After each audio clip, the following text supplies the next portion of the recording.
Picture that it's 1970, and Triumph unveils a car that should have been Britain's answer to the Mercedes SL, a sleek Grand Tourer with a folding hardtop, sculpted lines, and under the hood, something entirely new, a 3.0-liter V8, purpose-built, sounding glorious on paper. This was the Triumph Stag, and the engine inside it would go on to become one of the most despised power plants in British automotive history. The story of this V8 doesn't start with failure, though. It starts with ambition. Triumph wanted a proper 8-cylinder engine, something that could rival what the Italians and the Germans were doing. Rather than importing a proven unit, they decided to build their own, essentially by taking two 4-cylinder engines from their Triumph saloon range and mating them together on a common crankcase. It sounds clever on paper. Two smaller, already tested engines combined into one larger unit. But that decision would haunt everyone who ever owned this car. The problem wasn't the concept itself. Plenty of manufacturers have built V8s by joining smaller units. The problem was in the execution, and specifically, in how the cooling system was designed.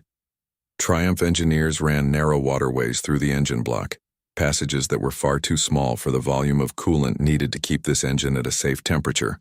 Combine that with a design that used long, thin head gaskets prone to failure, and you had a recipe for disaster before the car even left the factory floor. Owners started noticing problems almost immediately. The engine would run hot in traffic. It would run hot on long motorway drives. It would run hot seemingly at random, for no discernible reason at all. And once it overheated, the damage was often catastrophic. Warped cylinder heads, blown head gaskets, and in the worst cases, complete engine seizure. Mechanics across Britain became familiar with the sight of a Stag being towed into their garage, steam pouring from under the bonnet. What made things worse was the timing chain setup. Triumph used a complicated arrangement with 2 chains instead of 1, and if these chains stretched or failed, and they often did, the pistons could strike the valves. This meant catastrophic internal damage, the kind of failure that essentially destroys an engine from the inside out. Imagine driving along, everything seems fine, and then suddenly you hear a horrible clattering noise followed by silence. That was the reality for far too many Stag owners in the 1970s. The irony here is almost painful when you consider the car itself. The Stag looked fantastic. It had presence, it had style, and when everything worked correctly, it drove beautifully with a smooth and characterful V8 burble that turned heads wherever it went. But reliability is everything in the automotive world, and word spread quickly. Dealerships started fielding complaint after complaint.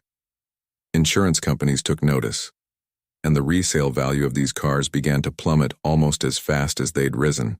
British Leyland, the parent company at the time, didn't help matters either. This was an era of chronic underinvestment, labor disputes, and quality control that could charitably be described as inconsistent. Some Stags left the factory with engines that were assembled with real care and attention. Others, unfortunately, did not. This inconsistency meant that even identical models, built just weeks apart, could have wildly different reliability records. One owner might drive their Stag for years without major issue, while their neighbor with the same car might be facing a rebuilt engine before 18 months had passed. Mechanics who worked on these cars back in the day still talk about them with a mixture of admiration and dread. Admiration for the ambition, dread for the actual hands-on experience of trying to keep one running. Some independent garages became unofficial specialists simply because so many local Stag owners kept bringing their cars back, again and again, for the same overheating-related problems. As the years went on, a cottage industry emerged around fixing what Triumph got wrong in the first place. Enthusiasts developed uprated radiators, improved water pumps, and revised head gasket designs specifically to address the cooling deficiencies baked into the original engineering. Some owners even went so far as to replace the entire original V8 with a Rover-derived V8, a completely different and far more reliable engine that, coincidentally, shared some Buick-derived DNA and had a much better reputation for durability. This swap became so common within the classic car community that today, finding a Stag with its original unmodified factory engine is something of a rarity. Purists might argue that this diminishes the historical authenticity of the car, but practically speaking, Most owners simply wanted a car they could actually drive without constantly worrying about the temperature gauge creeping into the red. It's worth pausing here to consider why this engine earned such a tissue place in the hearts and complaints of British car enthusiasts. It wasn't simply that it broke down. Plenty of engines from this era had issues. It was the combination of high expectations, a genuinely appealing car wrapped around a fundamentally flawed heart, and the sheer frequency of failure that cemented its reputation. People didn't just tolerate a quirky engine with a few known issues. They experienced repeated, expensive, and often unpredictable failures that soured what should have been a wonderful ownership experience.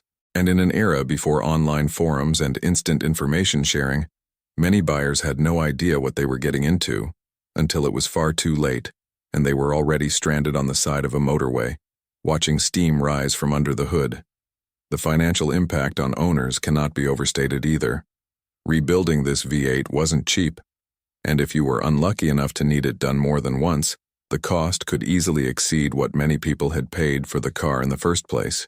This created a strange paradox where the Stag was simultaneously beloved for its styling and driving experience, and dreaded for the financial uncertainty that came with simply owning one. Even today, decades later, classic car forums are filled with discussions about this engine. Newcomers to the hobby often ask whether they should buy a Stag, and the responses are remarkably consistent. Buy it for the way it looks, buy it for the way it sounds, but budget immediately for either a comprehensive cooling system overhaul or an engine swap altogether. Very few long-term Stag owners recommend running the original setup without significant modification. There's something almost tragic about this story when you step back and look at the bigger picture. Triumph had genuine talent within their engineering department. The basic architecture of the Stag, the styling, the interior design, all of it showed real capability and vision. But the V8 engine represented a case of ambition outpacing execution, made worse by the broader turmoil within British Leyland at the time. Had this engine received the development time and quality control it truly needed, automotive historians might be discussing the Stag today in the same breath as some of the great British Grand Tourers.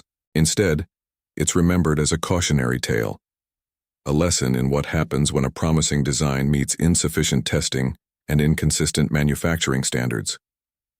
Some enthusiasts have tried to rehabilitate the engine's reputation over the years, pointing out that with proper maintenance, an uprated cooling system, and careful attention to the timing chains, these engines can actually be reasonably reliable.